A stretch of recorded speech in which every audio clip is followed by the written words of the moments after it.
在相当一段时间里，战神系列都是索尼乃至整个 PS 主机的门面担当。从05年至今，系列的每一部作品都为玩家们留下了深刻的印象。但随着时间的推移，战神奎托斯也从手撕众神的复仇者，变为了一位外表严厉但内心温柔的老父亲。不仅是奎也在变，战神这整个系列的玩法也从 ACT 转为了 ARPG。虽然经历了这么多巨大的改变，但是这个系列依旧在圣莫妮卡工作室的精心调教下，一次又一次的刷新玩家们对游戏的认知。那么今天我们就一起来看一下，如果你想在不使用模拟器的情况下打完5部战神以及3部外传，那么你都可以选择哪些游戏主机呢？战神系列大部分作品都是 PS 系列主机独占游戏，但是即便是独占也会有冷饭版，即使是同一款游戏也会横跨许多代的机型。为了防止大家被绕懵了，我们今天要根据游戏的顺序来介绍。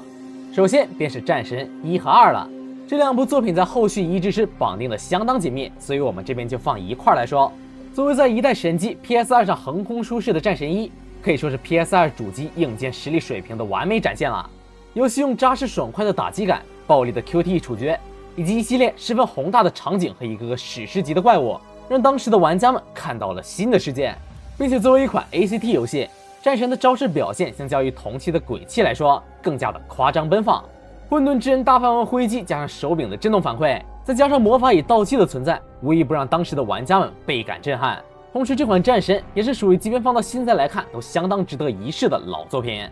同样发售于 PS2 平台的战神2则是更加出彩，在优化了游戏图形表现力的同时，还为奎爷加入了更多的武器以及全新的魔法还有道具，让游戏本就不俗的战斗体验再次得到了提升。更加刺激的巨大敌人与神明更是让游戏的挑战性与观赏性再创新高，并且在按键交互上相较于前作也获得了一定的改进。战神作为一款 ACT 游戏，有着一条明确的剧情线，还有着优质的战斗体验，这对当时的玩家们而言可是相当精彩的。而在这之后，在 PS3 与 PSV 平台，这2部作品以战神1+2高清合集版的形式重新回到了玩家们的视野之中。这边我们也是着重看一下身为掌机的 PSV 的表现。在 PSV 中，这2部作品的画面的确是要比原版精致许多，但操作上为了体现 PSV 的背面触摸功能，而强行将交互与背触绑定，虽然其实也没有多大关系，但单就操作体验上来讲，的确有些多此一举了。而帧数上则就较为拉垮了，即便是索尼第一方冷饭 PSV 依旧在大部分战斗以及 BOSS 战或者即时演出时有着不小幅度的掉帧，在这样2款吃操作的游戏上来说，体验可以说是非常糟糕。不过好在 PSV 超频以后可以缓解这个情况，并且60帧的游戏体验也着实加分。但明明是重要的第一方拉粉作品，为什么索尼却一点也不愿意投入一些优化呢？接着我们来看战神3，由于登陆了全新的 PS3 平台，画面迎来了飞跃般的提升，无论是演出效果还是战斗体验，都在诠释什么是第7世代游戏。不过不知道为什么，战神3的画面质量却并不统一，给人的感觉就像是2部画面水平差距并不大的游戏缝合在了一起。前一秒众神的画风都很正常，结果视角拉到了宙斯身上，给人的感觉像是贴图材质全都降低了一个档次。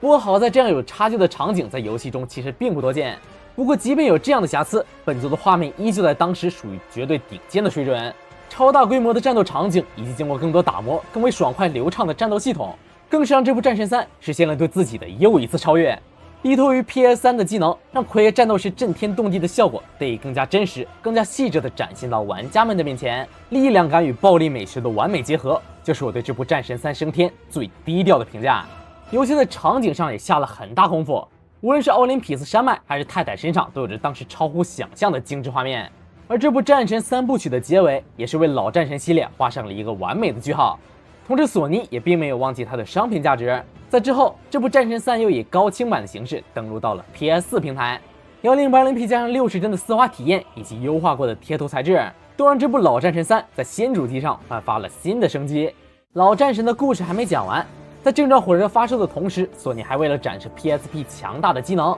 单独为这款掌机制作了2部外传性质的战神作品。首先便是这部战神奥林匹斯之恋，这部游戏让索尼首次在官方游戏里调出了 PSP 的超频状态，再加上 PSP 本就非常不错的硬件基础，让这部战神奥林匹斯之恋有着丝毫不逊色于 PS2 平台的画面表现力。在小小的掌机中，宏大的场景以及精彩的运镜，加上3种武器以及3种全新的魔法，更是让本作表现出了远超同期 PSP 游戏的优秀素质。并且作为PSP 量身打造的游戏，本作在小 P 的操作手感也值得一提，通过组合键的形式，让战神完美适配了缺少按键的掌机操作模式。不过它也并不是没有缺点，偶尔会出现的屏幕撕裂与掉帧现象，虽然不至于影响玩家们的游戏体验，但是也的确说不上完美。不过往好处想，至少这部 PSP 的奥林匹斯之恋的帧数要远比 PSV 的合集版要好得多，而 PSP 中的另一部战神表现则更加优秀。这部战神斯巴达之魂是一部完全吃透了 PSP 性能潜力的游戏。相比于前作之中，大部分地图细节都较为平滑，本作中的场景的细节则更为复杂，在游戏的演出效果以及画面观感上都有着不小的提升。更多华丽的魔法与武器，更是让本作直接成为了 PSP 里效果最棒的游戏。不过这两部作品的流程都算不上长，在解谜部分相较于正传也较为简单，但是在游戏的战斗环节， PSP 中这两部外传作品有着不输正传的游戏体验。在之后的 PS3 平台，这两部 PSP 独占的外传作品以起源合集版的形式登陆了主机平台，在优化了分辨率以及帧数的前提下，也为玩家们带来了更加精致的贴图材质。如果你想完整的了解战神奎托斯的故事，那么这两部外传你一定不能错过。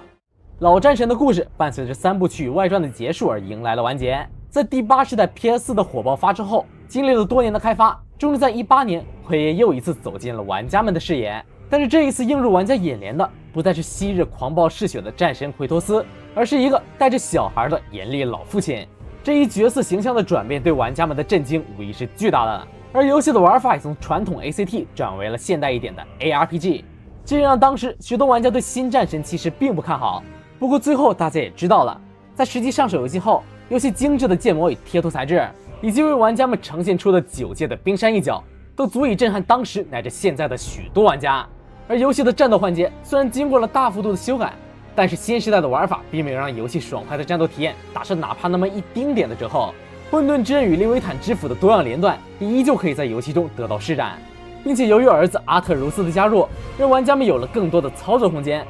相较于老战神，新战神虽然围绕着众神以及亲情展开了更多的叙事比重，但是其内容质量以及最重要的战斗体验都完全没有辜负玩家们的期待。奎托斯与阿特柔斯父子2人的新战神3部曲也迎来了一个相当炸裂的开场。在发售了几年后，这部新战神的开头战神4首次破除了索尼 PS4 独占的约定，加入了 PC 的大家庭。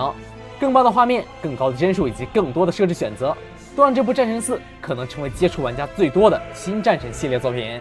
事出突然，新战神3部曲被紧急的砍为了2部，而圣莫妮卡工作室则要在这部战神5诸神黄昏中为战神4故事中的种种谜团做出解释，并且还要为整个故事画上一个句号。虽然任务艰巨，不过令人庆幸的是他们做到了。虽然不能说是完美填坑，但是游戏在剧情的连贯性、观赏性以及可玩性上都无疑做到了超越前作。不过令人遗憾的是，本作依旧是作为 PS4 游戏开发的，但是优秀的美术以及模型依旧算得上是业界顶尖。新加入的各种属性的盾牌以及长枪，让游戏本就丰富的招式连段系统更加花哨。而地图上相较于前作也有着极大的扩充。本作中，玩家可以自如地探索9界中任意一个地方，并且奎爷的儿子阿特柔斯也从孩子变为了青年，这也使得玩家可以使用小战神阿特柔斯进行战斗。阿特柔斯与奎爷完全不同的战斗系统以及2者共存的战斗画面，使得本作的游戏性相当不错。无论是庞大的故事展开，还是游戏宏伟的9界地图，都足以达到震撼人心的水准。